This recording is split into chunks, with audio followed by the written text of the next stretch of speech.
அன்புக்குரிய மாணவ செல்வங்கள் அனைவருக்கும் இனிதான வணக்கங்கள். இக்காணொலியிலே தரமைந்து மாணவர்களுக்கு வடக்கு மாகாண கல்வி திணைக்களத்தால் நடத்தப்பட்ட மாதிரி பரீட்சை ஒன்றினுடைய வினாப்பத்திரம் ஒன்றின் முதல் 15 வினாக்களுக்குமான விடைகளையும் அவற்றுக்கான விளக்கங்களையும் பார்க்க இருக்கின்றோம். முதலாவது வினாவை அவதானித்துக் கொள்ளுங்கள். பின்வரும் உரு பற்றிய சரியான கூற்று யாது? ஓர் உரு தரப்பட்டிருக்கின்றது. அந்த உரு சார்ந்து இருக்கக்கூடிய மிகச்சரியான கூற்று. முதலாவதாக நாங்கள் பார்ப்போம். வகுப்பறையில் 10 பேர் உள்ளனர். அடுத்த கூற்று, 2 மாணவர்கள் கையை உயர்த்தி உள்ளனர். வகுப்பறையில் 10 மாணவர்கள் கற்கின்றனர். இந்த 3 கூற்றையும் பார்க்கின்ற போது சில கூற்றுக்களை தவறாக இருப்பதை நாங்கள் நேரடியாக விரைவாக பார்க்கக்கூடியதாக இருக்கும். உதாரணமாக 2 மாணவர்கள் கையை உயர்த்தி உள்ளனர் என்கின்ற கூற்றினை பாருங்கள். வகுப்பறையிலே 3 மாணவர்கள் கையை உயர்த்தி கொண்டிருக்கின்றார்கள். ஆகவே இரண்டாவது கூற்று தவறு. அதே நேரம் வகுப்பறையில் 10 பேர் உள்ளனர் என்கின்ற முதலாவது கூற்றினையும் வகுப்பறையில் 10 மாணவர்கள் கற்கின்றனர் என்கின்ற மூன்றாவது கூற்றினையும் நன்றாக அவதானித்துக் கொள்ளுங்கள். வகுப்பறையில் உண்மையிலே 9 மாணவர்கள் அங்கே கற்கின்றார்கள். 9 மாணவர்கள் தான் உருவிலே தென்படுகின்றார்கள். ஆகவே மூன்றாவது கூற்று தவறு. 9 மாணவர்களோடு ஆசிரியருமாக மொத்தமாக தரப்பட்ட உருவிலே 10 பேர் காணப்படுகின்றனர். எனவே மிகச்சரியான கூற்று, உருவோடு பொருந்தக்கூடிய மிகச் சரியான கூற்று முதலாவது கூற்று. அடுத்த வினாவை அவதானியுங்கள். தரப்பட்டுள்ள உருக்களில் 2ற்கு மட்டும் பொருத்தமான கூற்று. 3 உருக்கள் தரப்பட்டிருக்கின்றது. ஒரு தொலைக்காட்சி, மற்றது ஒரு கணனி, மற்றது வானொலி. இந்த 3 உருக்களிலே 2ற்கு மட்டும் பொருத்தமான கூற்று. முதலாவது கூற்றினை பார்ப்போம். தகவல்களை அறிய உதவும் சாதனங்கள். இதிலே தகவல்களை அறிய உதவும் சாதனங்களாக இந்த 3மே காணப்படுகின்றன. ஆகவே முதலாவது கூற்று 3க்கும் பொருத்தமானதாக இருப்பதனால் விடையாக பெற முடியாது. அடுத்த கூற்றினை பார்ப்போம். தகவல்களை அறிவதற்கான கட்புல செவிப்புல சாதனங்கள். கட்புல செவிப்புல சாதனங்கள் தரப்பட்ட 3 சாதனங்களிலும் தகவல்களை அறிவதற்கான கட்புல செவிப்புல சாதனங்களாக 2 மாத்திரமே காணப்படுகின்றது. வானொலி செவிப்புல சாதனமாக இருக்கின்றது. எனவே வினாவிற்கு மிக பொருத்தமான விடையாக இரண்டாவது விடை அமையும். அதே நேரம் மூன்றாவது விடையும் பார்ப்போம். தகவல்களை அறிவதற்கான செவிப்புல சாதனங்கள். இதிலே செவிப்புல சாதனமாக மாத்திரம் காணப்படுவது வானொலி. எனவே 2 உருக்களோடு தொடர்புடைய 2 உருக்களுக்கு மாத்திரம் பொருத்தமான கூற்றாக தகவல்களை அறிவதற்கான கட்புல செவிப்புல சாதனங்கள் எனும் கூற்று சரியானதாக அமையும். அடுத்த வினாவை அவதானியுங்கள். பின்வரும் உருவில் ஏயிலும் பியிலும் காணக்கூடியவை முறையே. ஏ ஆனது வானத்தோடு தொடர்புடைய இடத்தினை காட்டுகின்றது. பி ஒரு நீர்நிலையோடு தொடர்புடையதாக காணப்படுகின்றது. எனவே இரண்டிலும் முறையே காணக்கூடியது. விடைகளை பார்ப்போம். முதலாவதாக சூரியன், மல்லிகை. இதிலே சூரியன் பொருந்தலாம், மல்லிகை பியோடு பொருந்த முடியாது. எனவே முதலாவது விடை பொருத்தமற்றது. இரண்டாவதாக கப்பல், தாமரை. இதுவும் பொருத்தமற்றதாக இருக்கின்றது. வானத்தோடு கப்பல் பொருத்தமுடையதாக அமையாது. மூன்றாவது விடை சூரியன், தாமரை. இது மிகச்சரியாக பொருந்துகின்றது. ஏ என்பது வானத்திலே இருக்கக்கூடிய ஒரு இடத்தோடு தொடர்புடையதாகவும் பி ஒரு நீர்நிலையோடு தொடர்புடையதாகவும் இருக்கின்றது. எனவே ஏயில் சூரியன் காணப்படலாம், பியில் தாமரை காணப்படலாம். ஆகவே மிகச்சரியான கூற்று, மிகச்சரியான விடை மூன்றாவது விடை. நான்காவது வினாவை அவதானியுங்கள். பின்வரும் வாக்கியத்தில் உள்ள வெற்றிடங்களுக்கு மிகவும் பொருத்தமான சொற்கள் முறையே இடம்பெறும் விடை யாது? எமது பாடசாலையில் விளையாட்டு நிகழ்வு பாடசாலை வெற்றிடம் தரப்பட்டிருக்கின்றது. வெகு சிறப்பாக நடைபெற்றது. மாணவர்கள் இந்த நிகழ்வில் வெற்றிடம் பங்கு பெற்றனர். ஆயினும் எனது நண்பன் கண்ணனின் இல்லம் முதலிடம் பெற்றது. இதற்கு காரணம் அவர்கள் வெற்றிடம் ஈடுபட்டமையாகும். இதிலே நீங்கள் விடைகளை பொருத்தி பார்க்கின்ற போது மிகச் சரியான கருத்தை தரக்கூடிய விடையினை எடுத்துக்கொள்ள வேண்டியதாக இருக்கும். முதலாவது விடை எடுத்துக்கொள்வோமாக இருந்தால் மைதானத்தில் என இருக்கின்றது முதலாவது வெற்றிடம். பாடசாலை மைதானத்தில். அடுத்த விடை மகிழ்ச்சியுடன். இந்த நிகழ்வில் மகிழ்ச்சியுடன் பங்கு பெற்றினர். அடுத்த 3வது வெற்றிடத்திற்கு வேலையில் என்கின்ற சொல் தரப்பட்டிருக்கின்றது. அவர்கள் வேலையில் ஈடுபட்டமே ஆகும். இதிலே மிகவும் பொருத்தமான கருத்து காணப்படவில்லை. அடுத்த விடையை பார்ப்போம். மைதானத்தில் ஆர்வத்துடன் பயிற்சியில் என்கின்ற 3 சொற்கள் தரப்பட்டிருக்கின்றது. 2வது விடையாக பார்ப்போம். பாடசாலையில் மைதானத்தில் இந்த நிகழ்வில் ஆர்வத்துடன் அவர்கள் பயிற்சியில் ஈடுபட்டவை ஆகும். தற்போது இது மிக பொருத்தமாக அமைவது போல காணப்படுகின்றது. ஆகவே 2வது விடையில் இருக்கக்கூடிய சொற்களை பொருத்தி முழுமையாக இந்த பந்தியை பார்ப்போம். எமது பாடசாலையில் விளையாட்டு நிகழ்வு பாடசாலை மைதானத்தில் வெகு சிறப்பாக நடைபெற்றது. மாணவர்கள் இந்த நிகழ்வில் ஆர்வத்துடன் பங்கு பெற்றனர்.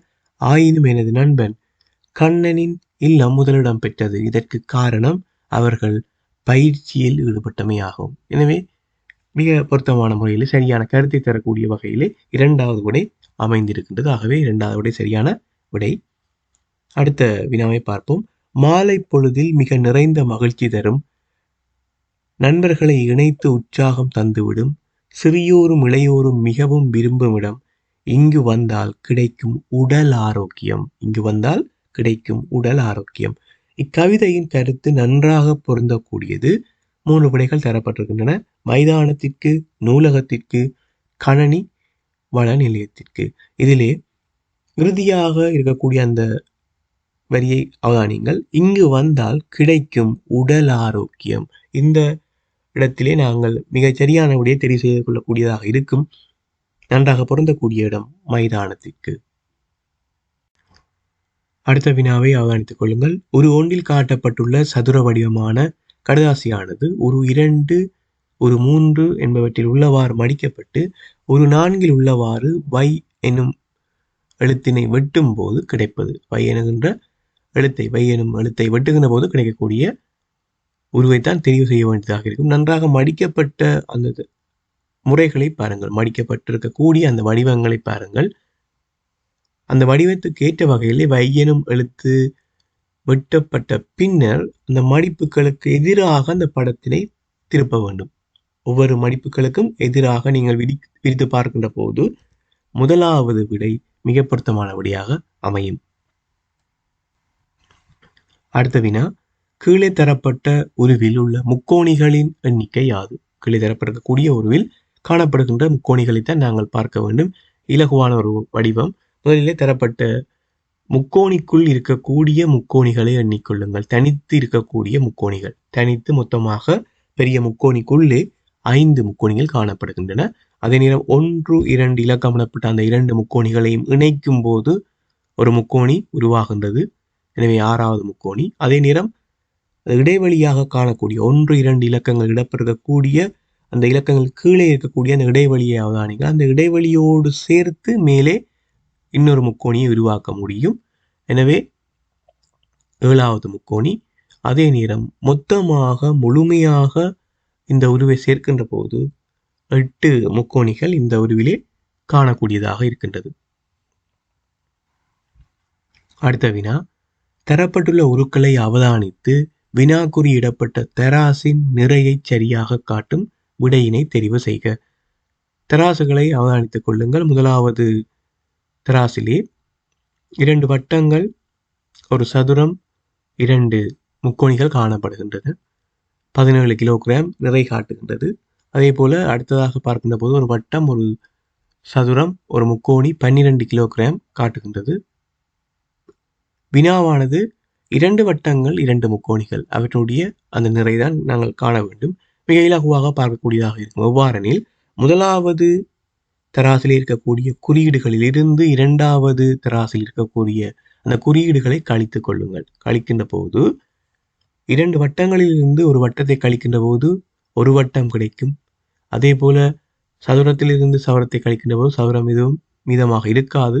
2 முக்கோணிகளில் இருந்து ஒரு முக்கோணியை கழிக்கின்ற போது ஒரு முக்கோணி கிடைக்கும். ஆகவே பெருமானங்களிலும் இருந்து கழித்துக் கொள்ள வேண்டும். அதாவது நிறையில் இருந்து 17 கிலோகிராமில் இருந்து 12 கிலோகிராமை கழித்துக் கொள்கின்றேன். 5 கிலோகிராம்.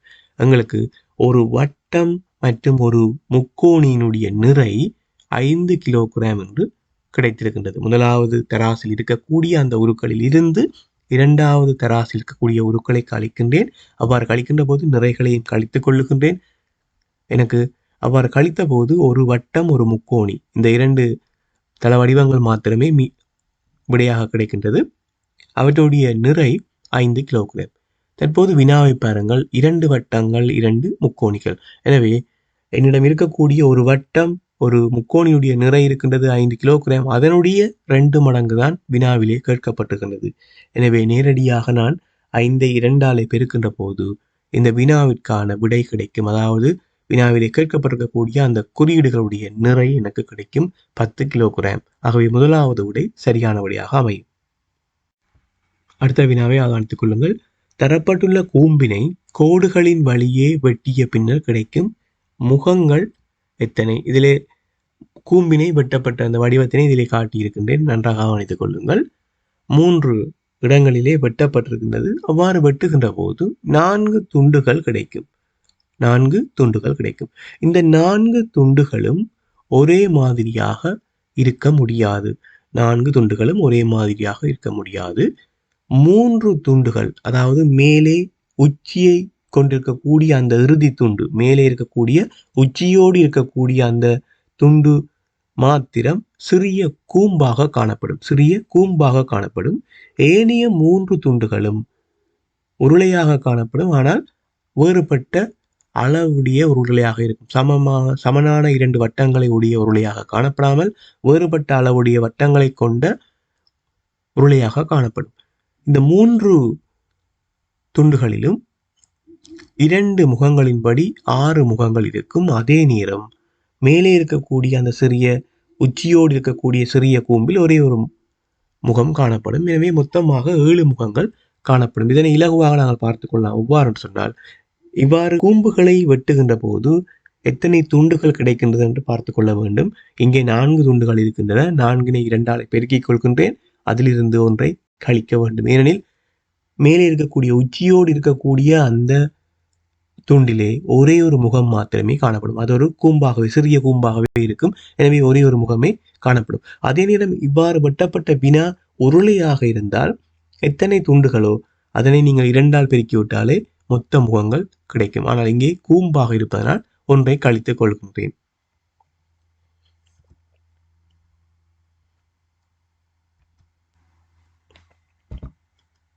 அடுத்த வினாவை கவனித்துக் கொள்ளுங்கள். ரூபாய் 20, ரூபாய் 50, ரூபாய் 100 கொண்ட 3 நாணயத்தாள்களின் கட்டுகள் கீழே தரப்பட்டுள்ளன. ஒரு நாணயத்தாள் கட்டிலிருந்து 3 நாணயத்தாள்களும், மற்ற நாணயத்தாள் கட்டிலிருந்து 2 நாணயத்தாள்களும், அடுத்த நாணயத்தாள் கட்டிலிருந்து 1 நாணயத்தாளையும் எடுக்கும்போது பெறப்படும் நாணயங்களின் அதிகூடிய பெறுமதி. இவை சார்ந்த வினாக்கள் நான் ஏற்கனவே பல வினாக்களை பதிவேற்றியிருக்கின்றேன். இந்த நாணயங்கள், நாணயத்தாள்களோடு தொடர்புடைய இவ்வாறான வினாக்கள். அதே போல இதிலே ஒரு வினா இருக்கின்றது. 3 விதமான பெறுமதியை உடைய நாணயத்தாள்களுடைய கட்டுகள் தரப்பட்டிருக்கின்றது.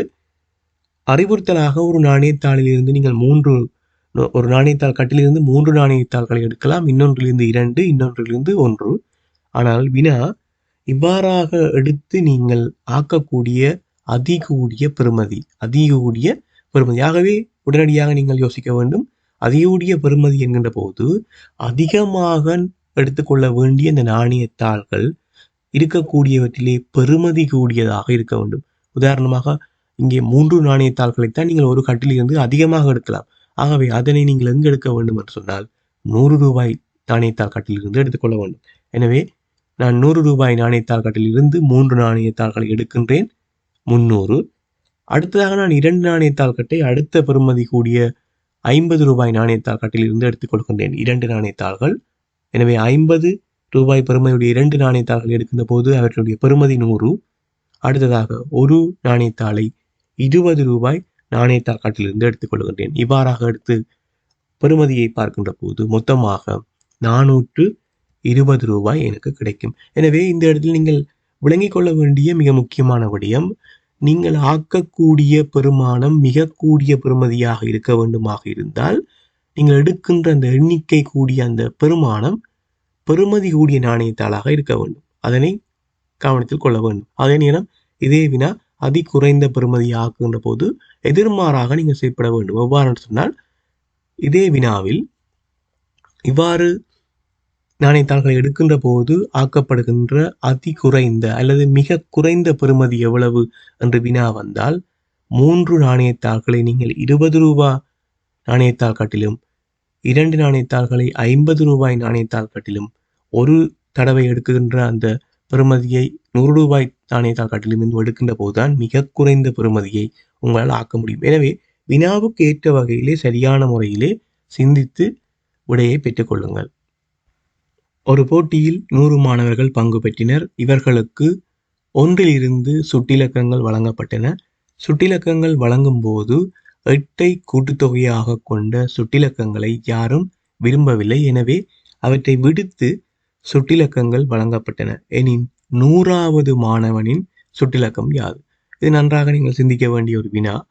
100 மாணவர்கள் இருக்கின்ற போது அவர்களுக்கு 1, 2, 3 என்று ஒழுங்குமுறையிலே இலக்கங்கள் வழங்குகின்ற போது முழுமையாக இங்கே குறிப்பிட்டது போல 8ஐ கூட்டுத்தொகையாக கொண்ட சுட்டிலக்கங்கள் தொடர்பாக எந்த ஒரு கூற்றுமே இல்லாது விட்டால் முழுமையாக 1லிருந்து 100 மாணவர்களுக்கும் ஒழுங்குமுறையிலே வழங்கலாம். ஆனால் 8ஐ கூட்டுத்தொகையாக கொண்ட சுட்டிலக்கங்களை யாரும் விரும்பவில்லை, அவற்றை தவிர்க்கின்றார்கள் சொன்னால் கூட்டுத்தொகையாக 8 வரக்கூடிய அந்த பெருமானங்களை நீக்க வேண்டும். உதாரணமாக முதலாவதாக 8 என்கின்ற பெருமானம் அங்கே வழங்கப்பட்டிருக்க மாட்டாது. அடுத்ததாக 17, அடுத்ததாக 26, அடுத்ததாக 35, அடுத்ததாக 44, அடுத்து 53, அடுத்ததாக 62, அடுத்ததாக 71, அடுத்து 80.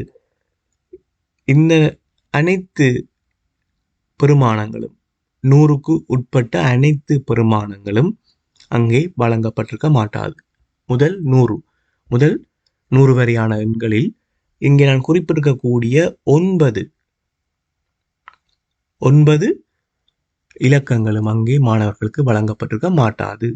எனவே 100ஐ கடந்து இந்த இலக்கங்கள் வழங்கப்பட வேண்டும். மேலும் 9 மாணவர்களுக்கு வழங்க வேண்டியதாக இருக்கும் 100ஐ கடந்து.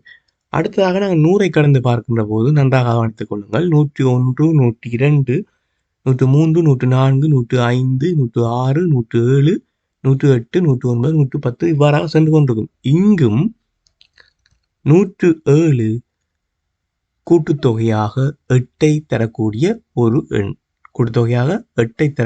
எண். எனவே இந்த இடத்திலும் 107 வழங்கப்பட்டிருக்க மாட்டாது. தற்போது பாருங்கள், மொத்தமாக 100வது மாணவனுடைய சுட்டிலக்கம் 110 அமையும். 100வது மாணவனுடைய சுட்டிலக்கம் 110 அமையும். காரணம், அங்கே 100 மாணவர்கள் இருக்கின்றார்கள். அந்த 100 மாணவர்களிலும் 9 மாணவர்களுக்கு இலக்கங்கள் போதாமல் இருக்கும் 100 வரைக்கும். ஏனெனில் அங்கே கூட்டுத்தொகை 8 தரக்கூடிய அனைத்து எண்களும் நீக்கப்பட்டு விட்டன. எனவேதான் 100க்கு பின்னர் 101லிருந்து 9 மாணவர்களுக்கு இலக்கங்கள் வழங்க வேண்டிய தேவைகள் இருக்கிறது. 101, 102, 103 9 மாணவர்களுக்கு வழங்க வேண்டும். அவ்வாறு வழங்குகின்ற போதும் 107 கூட்டுத்தொகை 8னை தரக்கூடிய ஒரு எண். எனவே அதனையும் வழங்க முடியாது. ஆகவேதான் மொத்தமாக 110 இறுதி இலக்கமாக இருக்கும். 100வது மாணவனுக்கு வழங்கப்பட்ட இலக்கம் 110 இருக்கும். இந்த வினாவை நன்றாக அவதானித்துக் கொள்ளுங்கள். எவ்வாறு செய்திருக்கின்றோம் என்ற விடயத்தினை நன்றாக அவதானித்துக் கொள்ளுங்கள். அடுத்த வினாவை அவதானித்துக் கொள்ளுங்கள். வவுனியாவிலிருந்து குருநாகலுக்கான தூரம் 160 கிலோமீட்டர்.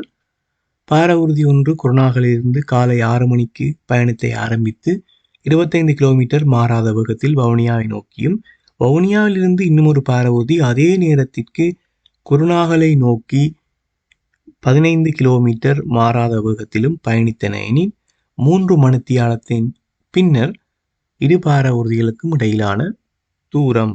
இதிலே மிக இலகுவாக செய்து கொள்ளலாம் இந்த வினாவை. எவ்வாறெனில் 2 இடங்களிலிருந்து வாகனங்கள் புறப்படுகின்றது. ஒரே நேரத்திலே வாகனங்கள் புறப்படுகின்றன. அவற்றுடைய வேகங்கள் வேறுபட்டதாக இருக்கின்றது. ஒரு வாகனத்தினுடையது 25 கிலோமீட்டர் வேகம், இன்னொரு வாகனத்தினுடையது 15 கிலோமீட்டர். ஒன்றுக்கும் மேற்பட்ட வழிமுறைகளிலே இந்த வினாவை செய்து கொள்ளலாம். நான் இதிலே இன்னொரு வழிமுறையிலே தெளிவுபடுத்துகின்றேன். 2 வாகனங்களுடைய வேகங்களை கூட்டிக் கொள்ளுங்கள். ஒரு மணித்தியாலம், அதாவது மணிக்கு 25 கிலோமீட்டர், மற்ற வாகனம் மணிக்கு 15 கிலோமீட்டர். 2 வாகனங்களுடைய வேகங்களை கூட்டிக் கொள்ளுங்கள். எனவே ஒரு மணித்தியாலத்தில் 2 வாகனங்களும் 40 கிலோமீட்டர் ஒன்றையொன்று நோக்கி மொத்தமாக நகரும். உதாரணமாக வவுனியாவிலிருந்து புறப்படுகின்ற வாகனம் ஒரு மணித்தியாலத்தில் 25 கிலோமீட்டர் நகர்ந்திருக்கும். குருநாகலில் இருந்து புறப்பட்ட வாகனம் குறித்த நகரத்திலிருந்து 15 கிலோமீட்டர் ஒன்றையொன்று நோக்கி முன்னோக்கி நகர்ந்திருக்கும். எனவே 40 கிலோமீட்டர் மொத்தமாக நகர்ந்து விடும். எனவே ஒரு மணித்தியாலத்தில் 40 கிலோமீட்டர் ஒன்றையொன்று நோக்கி நகருமாக இருந்தால் 3 மணித்தியாலங்களில் மொத்தமாக 120 கிலோமீட்டர் ஒன்றையொன்று நோக்கி நகர்ந்திருக்கும். எனவே 2 நகரங்களுக்கு இடையிலான தூரம் 160 கிலோமீட்டர். அதிலிருந்து நீங்கள் 120 கிலோமீட்டரை கழித்தால் போதுமாக இருக்கும் 2 பார ஊர்திகளுக்கும் இடையிலான தூரத்தினை காண்பதற்கு. மிக இலகுவாக இவ்வாறு செய்து கொள்ளலாம். அவ்வாறு அல்லாது விட்டால் 2 பார ஊர்திகளும் ஒன்றையொன்று நோக்கி நகரக்கூடிய மொத்த தூரத்தினை பார்த்து அதன் பின்னர் நீங்கள் கழித்துக் கொள்ள வேண்டியதாக இருக்கும். இந்த வழிமுறை மிக இலகுவானதாக இருக்கும். நீங்கள் உங்களால் விளங்கிக் கொள்ளக்கூடிய வகையிலே எவ்வாறு செய்ய முடியுமோ அதனை பின்பற்றிக் கொள்ளுங்கள். அடுத்த வினாவை அவதானித்துக் கொள்ளுங்கள். 24 அடி உயரமான வழுக்குமரம் ஒன்றில் ஏறும் ஒருவர் ஒரு தடவை ஏறும்போது 4 அடி ஏறி 2 அடி சறுக்குவர். அவர் ஒவ்வொரு தடவை ஏறுவதற்கு 4 நிமிடங்களும் சறுக்குவதற்கு 2 நிமிடங்களும் செலவு செய்தார் எனின் எத்தனை நிமிடங்களில் வழுக்கு மரத்தின் உச்சியை அடைவர்? இந்த வினாவினை ஒன்றுக்கு மேற்பட்ட வழிமுறைகளை செய்து கொள்ளலாம். நான் இதிலே ஒரு வழியை பின்பற்றி செய்து கொள்கின்றேன். முதலிலே அவர் எத்தனை தடவை ஏறும்போது வழுக்கு மரத்தின் உச்சியை அடைவார் என்பதை முதலிலே பார்த்துக்கொள்ளும். எத்தனையாவது தடவையில் ஏறுவார், உச்சியை அடைந்து கொள்வார் என்பதை முதலிலே பார்த்துக் கொள்வோம். அந்த வகையிலே மொத்த உயரம், வழுக்கு மரத்தினுடைய மொத்த உயரத்தில் இருந்து அவர் சறுக்குகின்ற அளவினை கழித்துக் கொள்ள வேண்டும். 24 இருந்து 2 கழித்துக் கொள்கின்றேன், 22. அதன் பின்னர் ஏறுகின்ற மற்றும் சறுக்கின்ற அளவுகளின் இடையிலான வித்தியாசம், 4 அடி ஏறும்போது 2 அடி சறுக்குவர். எனவே வித்தியாசம் 2. 22ஐ 2ஆலே வகுத்து கொள்கின்ற போது அவர் எத்தனையாவது தடவையில் வழுக்கு மரத்தினுடைய உச்சியை அடைவார் என்பது எங்களுக்கு கிடைக்கும்.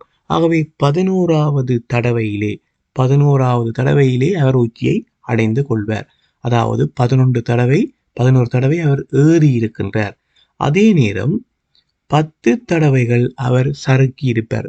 ஏனெனில் முதலாவது தடவை ஏறுகின்றார், அதன் பின்னர் சறுக்குகின்றார், 2வது தடவை ஏறுகின்றார், அதன் பின்னர் சறுக்குகின்றார். இவ்வாறாக 10 தடவை அங்கே மொத்தமாக சறுக்கியிருப்பார். ஏனெனில் 10 தடவை ஏறுகின்ற போது 10 தடவை சறுக்குவார், 11வது தடவை உச்சியை அடைந்து விடுவார். எனவே 11வது தடவையில் அவர் சறுக்கி இருக்க மாட்டார், உச்சிக்கு சென்றிருப்பார்.